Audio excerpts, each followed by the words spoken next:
오늘 날짜는 4월 27일입니다. 암호화폐 소식을 전달해드리는 크립토토마토 인사를 드리고 있습니다. 자, 어제 테더 관련 악재 때문에 많은 암호화폐들 가격이 쑥쑥 떨어졌었던 그런 시간이 있었습니다. 지금은 그 충격으로부터 회복하는 모습을 약간 보여주고 있는데, 자, 한 가지 신기한 것은 대중 매체에서 계속해서 비트코인 올라간다라고 이렇게 노래를 부르고 있을 때 그동안 힘든 시간을 보냈었던 투자자들이 이제는 암호화폐 시장에 봄이 오는가 보다 라고 생각을 했을 때 딱 그 악재를 떨궜다라는 것이죠. 그리고 몇몇 분석가들은 그것이 이미 떨어질 자리였다라고 말을 하는 그런 상황이었습니다. 자, 아무튼 이게 우연인지 아닌지는 모르겠지만은 이 비트파이넥스 테더 사태에 대해서 잠깐 알아보도록 하겠습니다. 자, 이 사건의 시작은 뉴욕 법무부에서 비트파이넥스가 테더 준비금을 이용해서 8억 5천만 달러의 손실을 은폐하려고 했었다라는 데서 이렇게 시작이 되었죠. 그 소식이 나오자마자 비트코인 가격은 떨어지기 시작을 했고, 이에 관련해서 비트파이넥스 역시 공식적인 입장을 내놓았습니다.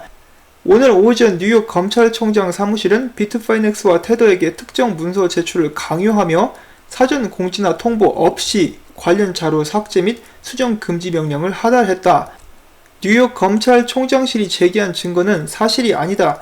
그들이 파나마 소재의 크립토 캐피탈에서 발생했다고 주장하는 8억 5천만 달러 규모의 손실은 현재 보호를 받고 있는 압류 자금으로서 비트파이넥스와 테더는 이를 되찾아오기 위해 권리 행사와 구제 조치를 적극적으로 시행을 하고 있다. 비트파이넥스와 테더는 튼튼하고 안정적인 재정 상황을 유지하고 있다라고 밝혔습니다.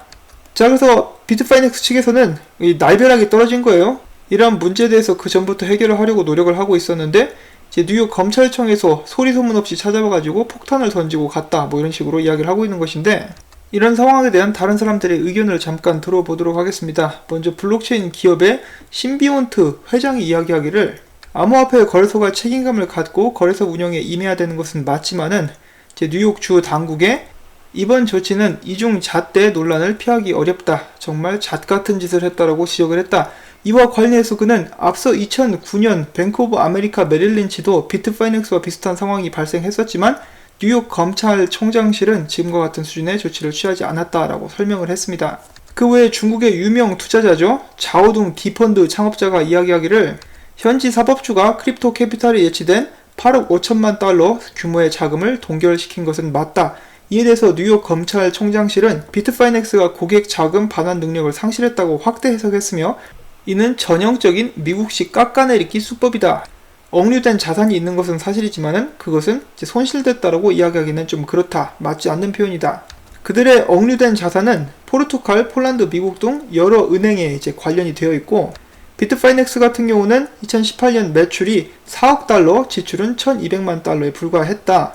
또한 테더의 금융 파트너인 델텍 은행 고위 관계자는 지금 비트파이넥스의 자금 손실이 없다는 데 동의했으며, 뉴욕 검찰총장은 비트파이넥스에 대한 집행 권한이 없으며 비트파이넥스와 테더의 자금 동결할 권한 또한 없다라고 덧붙였습니다. 또한 이어서 비트파이넥스에 동결된 자금은 해제 조치 가능성이 100%고 이번 사태는 미국 당국의 음모이며 월가와 경쟁 스테이블코인은 혼란한 틈을 타서 어부지리를 얻으려고 한다. 이럴 때일수록 투자자는 변별력을 가져야 된다라고 주장을 했습니다. 자, 그와 동시에 어떤 일이 있었냐면은 뉴욕 검찰청과 비트파이넥스 간의 공방이 오고 가고 있는 가운데 지난밤 사이 테더의 경쟁 상대인 스테이블코인 팍소스 측이 1000만 달러 규모의 코인을 추가 발행한 것으로 나타났다라고 합니다.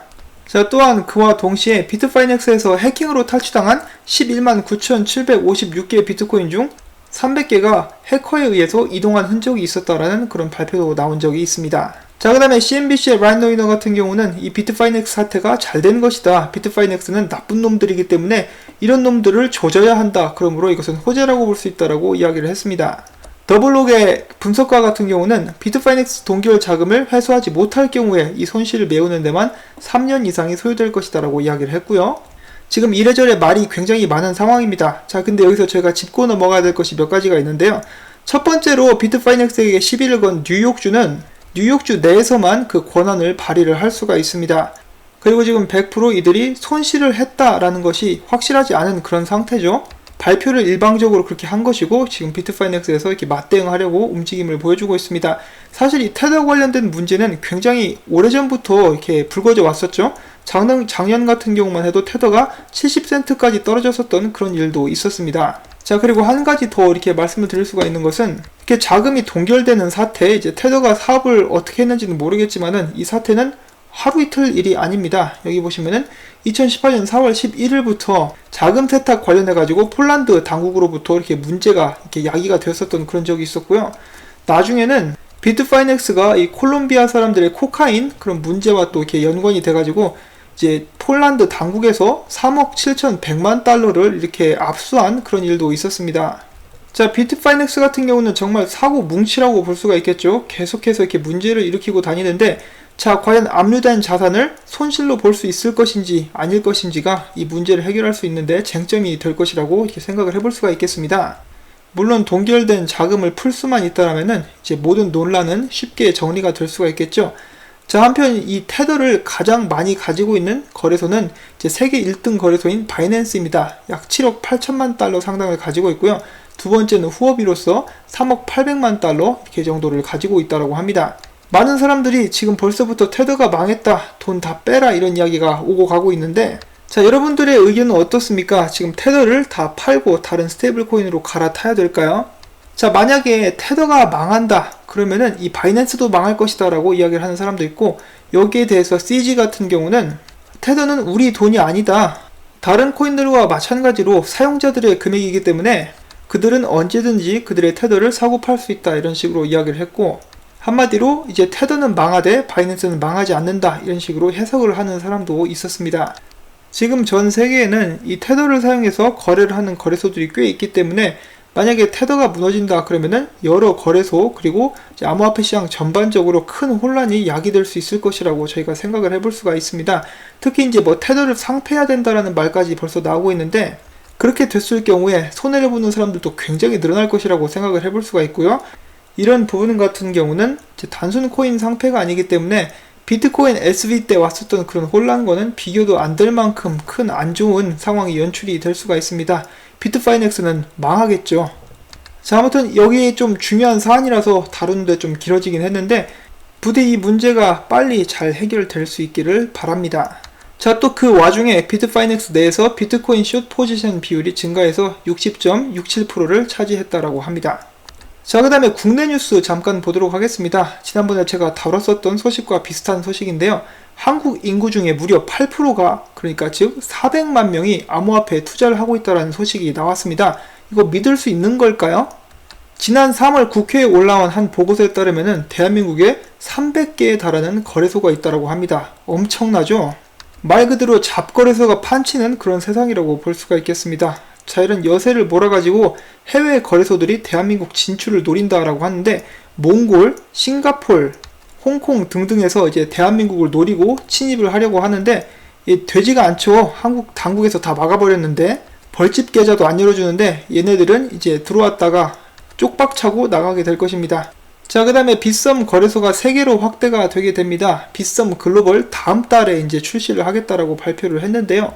빗썸 글로벌 관계자는 새로 선보일 빗썸 글로벌은 전 세계의 자유로운 법정 통화 거래와 함께 최대 100배 레버리지 기반의 무기한 계약 거래를 지원하는 글로벌 거래소라고 설명을 했습니다.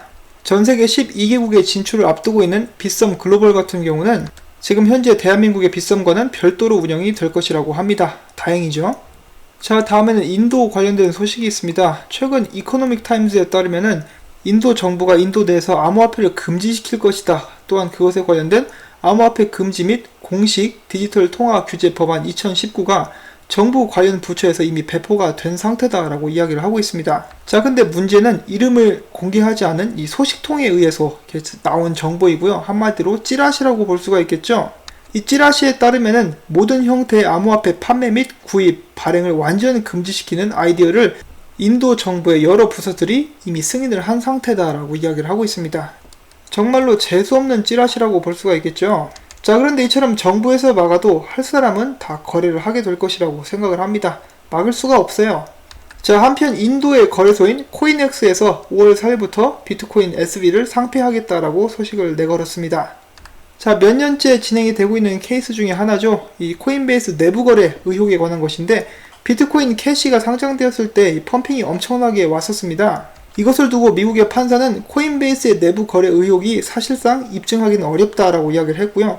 코인베이스가 비트코인 캐시 상장 시 처리가 미흡했던 것은 사실이나 사기 행위로 입증하기는 힘들다라고 진단을 했습니다. 코인베이스에서 오늘 바베큐 파티하고 난리 났겠죠?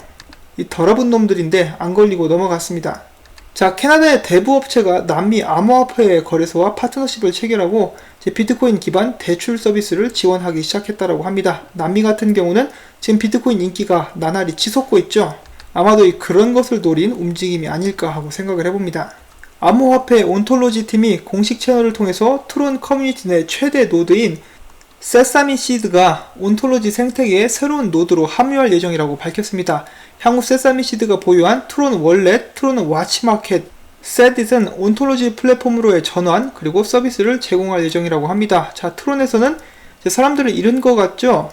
이 트론 측에서는 꽤 안타까운 소식이라고 볼 수가 있겠습니다. 자, 최근에 대한민국 같은 경우는 정치인들 사이에서 꽤 많은 일들이 진행이 되고 있습니다. 저는 대한민국 정치에 관한 말은 아끼겠는데요. 대만 같은 경우에 국회의원이 이런 말을 했습니다. 2019년은 증권형 토큰 발전의 신기원으로 기억이 될 것이다. 그리고 또한 앞서 거품으로 얼룩져진 ICO 붐 단계를 겪으며 기술력으로 무장한 프로젝트들만 살아남았다. 향후 ICO, STO를 막론하고 암호화폐 프로젝트의 성공은 규제와 지속적인 발전 여부가 결정할 것이다 라고 이야기를 하고 있습니다. 자, 굉장히 비유가 되죠. 4차 산업에 집중을 하고 있는 대만, 그리고 그렇지 못한 우리나라, 안타까운 마음이 듭니다. 이탈리아 루이스대 경제학 교수가 이렇게 이야기를 하고 있습니다. 암호화폐가 인플레이션 억제 및 경제 활성화 등 중앙은행의 주요 기능을 위협하게 될 것이다. 이와 관련해서 그는 법정 화폐는 암호화폐와의 통화 경쟁을 통해서 인플레이션을 완화하고 금리 및 가격 조작을 효과적으로 예방할 수 있지만 교환의 매개 기능을 상실할 수 있어서 사회적 문제로 이어질 수 있다고 지적을 했습니다. 자, 그런데 그 전에 이탈리아 같은 경우는 지금 경기 침체를 이미 겪고 있죠. 중앙은행들 걱정하기 전에 님들 발등에 떨어진 불부터 끄셔야 될 것 같습니다. 자, 그 다음에 뉴욕 관련된 소식이 한 가지가 더 있습니다. 뉴욕주 맨하튼 연방지방법원이 암호화폐를 현금으로 분류할 수 있는가에 대한 판결을 앞두고 있다고 합니다. 해당 사건은 JP모건 산하 체이스뱅크가 신용카드 결제를 통해 제공하던 암호화폐 구매 서비스에 과도한 수수료를 부과했다며 피해를 입었다고 주장한 고객들이 지난해 4월 제기한 집단 소송이다. 이에 체이스뱅크 측은 암호화폐는 교환의 매개로 현금과 같은 기능을 하기 때문에 현금으로 분류할 수 있다. 유일하게 다른 점은 암호화폐가 디지털화 됐다는 것이다. 이에 따른 수수료 부과는 합당하다고 주장을 하고 있습니다.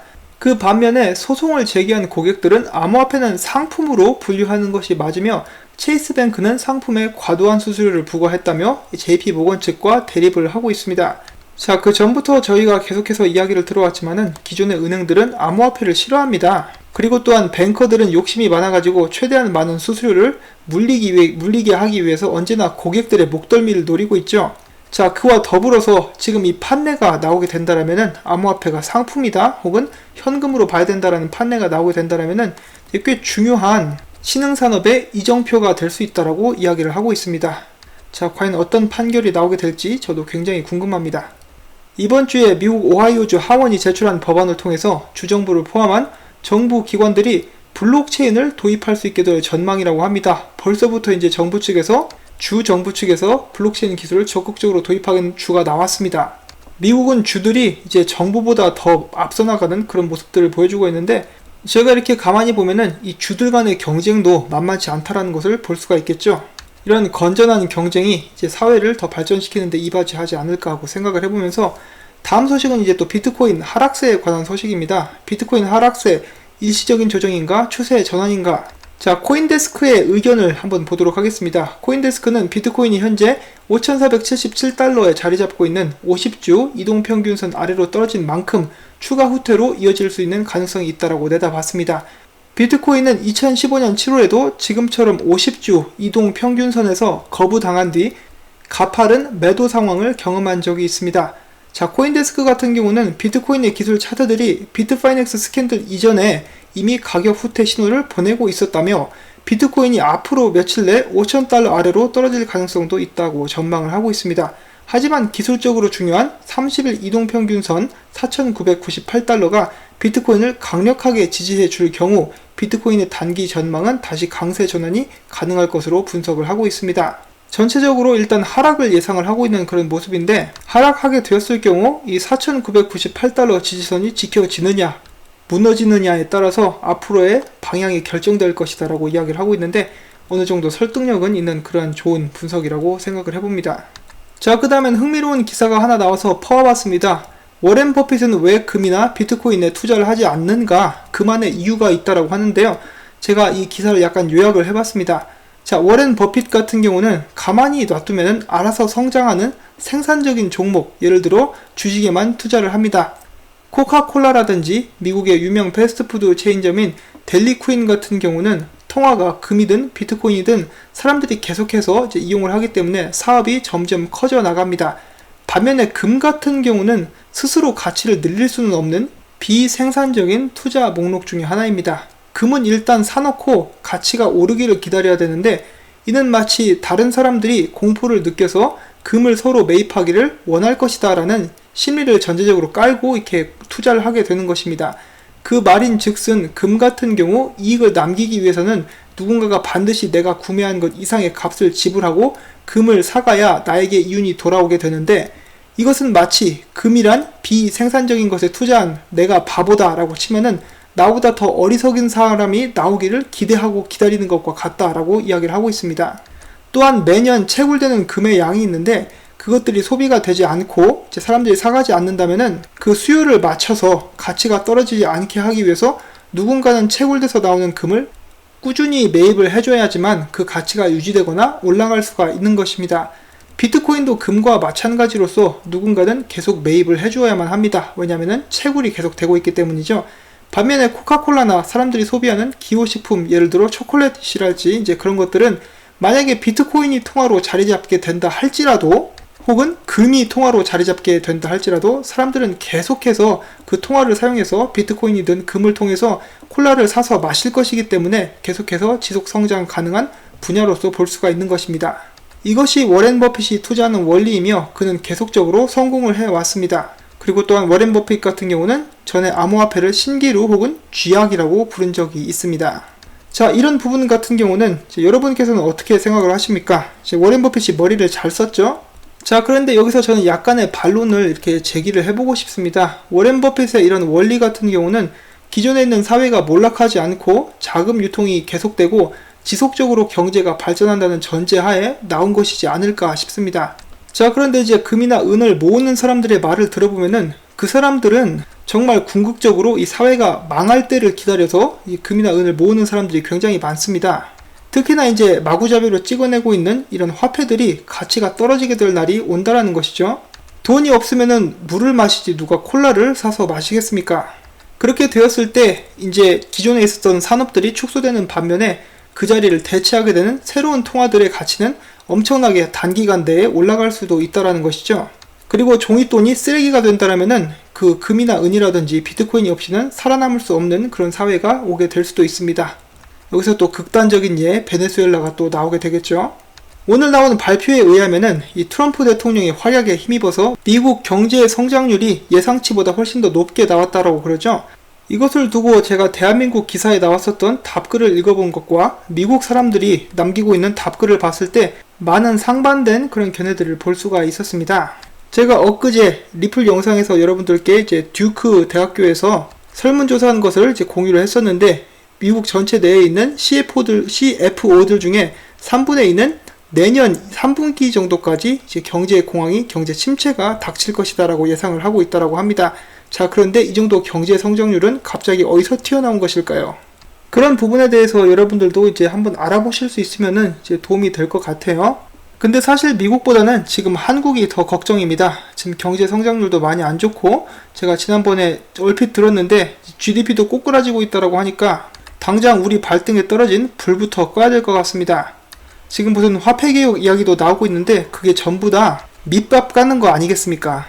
약간 불안한 미래가 계속해서 저희를 향해 다가오고 있는데, 저희가 아무쪼록 잘 준비해가지고 슬기롭게 이런 위기의 시간을 넘길 수 있고, 또한 이 위기를 기회로 만들 수 있도록 노력을 해봐야 될 것 같습니다. 오늘도 이런저런 소식들을 여러분들과 공유를 해드렸었는데요. 도움이 되셨다면은 그래 정말 수고했다, 그리고 앞으로도 계속해서 이렇게 정보를 가져다 주면 좋겠다라는 의미에서 광고 시청을 처음부터 광고가 끝날 때까지 해주시기를 여러분들께 부탁을 드리고 싶습니다. 이 광고가 나오는 동안 여러분들께서는 일어나셔가지고 스트레칭도 쫙쫙 해주시고요. 그리고 또한 오늘 저녁밥으로 무엇을 먹을지 진지하게 한번 고민을 해봐야겠죠. 이 또 먹는 낙이 엄청나게 중요하지 않겠습니까? 점심 먹기 전에 저녁부터 고민을 하는 그런 준비된 사람들이 될 수 있도록 노력을 해야 되겠습니다. 오늘도 시청해주신 여러분들께 진심으로 감사의 말씀을 전해드리면서 전 다음에 새로운 소식 가지고 찾아뵙도록 하겠습니다. 안녕히 계십시오.